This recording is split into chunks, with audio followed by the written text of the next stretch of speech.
As you have clicked on this course, you know that this course is about individuals planning for future development.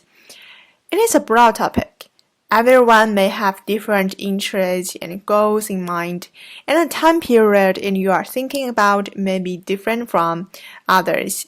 However, this course focuses on some important soft skills and qualities that are likely to be helpful for any vocation you'd like to pursue in the future. I'm sure that you have heard of the importance of soft skills at the workplace, but they are worth more attention. There is a survey by the Association of American Colleges and Universities which shows that out of 318 companies, 93% cited critical thinking, communication, and problem-solving skills as more important than candidates' undergraduate major. This is partly because they filled positions with broader responsibilities and more complex challenges. More findings show that companies are looking for soft skills over hard skills now, because hard skills can be learned, while soft skills need to be developed. Only a quarter of college graduates have the writing and thinking skills necessary to do their jobs. As said by William Deresiewicz in his book, Excellent Sheep, you do the hard, slow, painstaking work. 4 years is scarcely adequate to make a decent start of learning to analyze the arguments of others and to make your own in turn, to marshal evidence, evaluate existing authorities, anticipate objections, synthesize your findings within a logically coherent structure, and communicate the results with clarity and force. This suggests that with better gain and enhanced soft skills such as communication, critical thinking, and problem solving at school or university, soft skills are not only applied to one's career, but also they are incorporated in our everyday lives. We are now going to look at some helpful skills and qualities.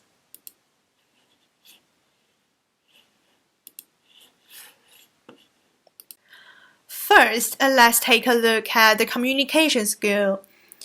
When thinking of communication, different types of communication media may come to your mind, such as emails, letters, phone calls, in-person or virtual conferences. They require different skills and are used in different situations. You may consider your audience and what kinds of information you want to share to find the best method to present your information. After considering communication medium or communication methods, you can identify what types of communication it involves, such as whether you will be using verbal or nonverbal communication, written or visual communication. Verbal communication is the use of words to convey a message. Nonverbal communication is about using body language, facial expressions, and vocalics, which is the way you speak, such as the tone and pitch of the voice. And written communication refers to written language, symbols, and numbers. Lastly, visual communication is when you convey ideas by photography, drawings, sketches, graphs, and more. So you see that there are two pairs of communication types. Let's be clear that communication is a two-way process, as it involves both the sending and receiving of information. So what should you do in different situations? First, if you are the sender of information, this means that you can start the conversation clearly, whether in writing or face-to-face. Then ask questions to check your listeners' understanding. You can also listen to their replies and, if necessary, clarify further. If you are the recipient, it means listening carefully to the information, then checking that you have understood by reflecting or asking questions to ensure you have the same understanding as the speaker. By considering how you communicate verbally and non-verbally, and whether you are the sender or the recipient, you can work on different elements of good communication, which include active listening, open-mindedness, friendliness, confidence, and clarity. There are more factors contributing to making fantastic communication. Well, we can look at these elements as a start. Active listening can be shown by paying close attention to what the other person is saying, asking clarifying questions, and rephrasing what the person says. You can say something like, "So what you are saying is?" However, there is nothing better than being genuinely interested in the conversation to show that you are an active listener.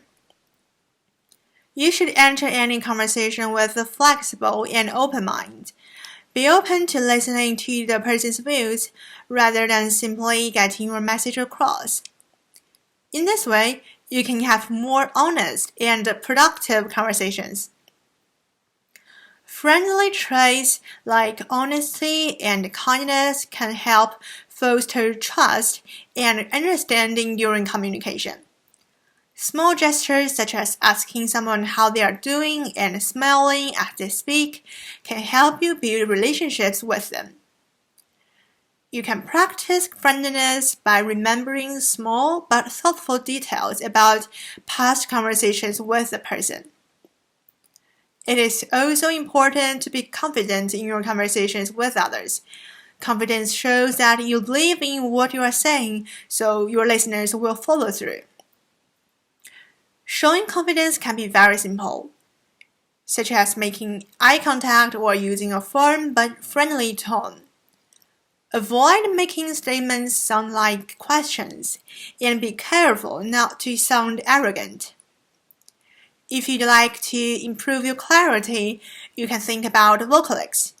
This involves how your tone moves up and down, your pitch, your stress pattern, and the spaces you place between phrases. Such details can be effective in communicating emotions and offer your audience clues for how to interpret your message. Well, after we have discussed each of these elements, I'm sure that you can identify which one is for listeners and which one is for recipients. In general, nonverbal communications such as a smile, eye contact, hand gestures can help you with one or more of these concepts. If you are good at communicating with others, you'd probably be a good member of a team, as communication is heavily involved in carrying out teamwork. The ability to communicate in a clear and efficient way is a critical teamwork skill. In situations like working on a presentation with your classmates, it's important to talk openly and honestly with your group members about expectations, deadlines, and responsibilities. Establishing open lines of communication promotes trust, which makes for a positive teamwork environment. While disagreements might occur, being upfront and respectful in your communication with others will help you resolve issues quickly. Collaboration is also a key component of teamwork. Working in a team can be challenging at times, but more often, it is a great opportunity to uncover creative ideas and perspectives. So you can treat each group project as a learning experience. Your desire to learn will make you a better contributor or leader. Collaboration makes the teamwork of people of diverse backgrounds and skill sets possible, uniting them together to achieve the shared goal. Empathy fosters collaboration. Having empathy for your teammates can allow you to better understand their feelings, Taking the time to listen and understand how others think can help you work with them more efficiently. Within the dynamic of teamwork, it's important that all members understand the work they are responsible for and try to complete the task on time and up to good standards. With the entire team functioning properly by taking responsibility for their own work, they can work towards the goal. Critical thinking is emphasized in previous findings also. It's the ability to examine information rationally and make a reasoned judgment based on your analysis. Critical thinking is about being an active learner rather than a passive recipient of information. This skill is crucial because it helps you make more informed decisions. Employers may also value workers who tackle problems logically and view situations from new perspectives to come up with better solutions. You can practice critical thinking by thinking about things in an objective way. You may also identify different arguments related to the issue. Evaluate the views to determine how strong or valid they are. And notice any implications that a statement might have. Finally, provide structured reasoning for an argument you want to make. Everyone can benefit from having good problem-solving skills as we all encounter problems every day. Problem-solving often involves these steps. Identifying a problem. This is to identify the nature of the problem and define the problem. This can be difficult as you may wonder things like, is there a problem at all? Or are there in fact numerous problems?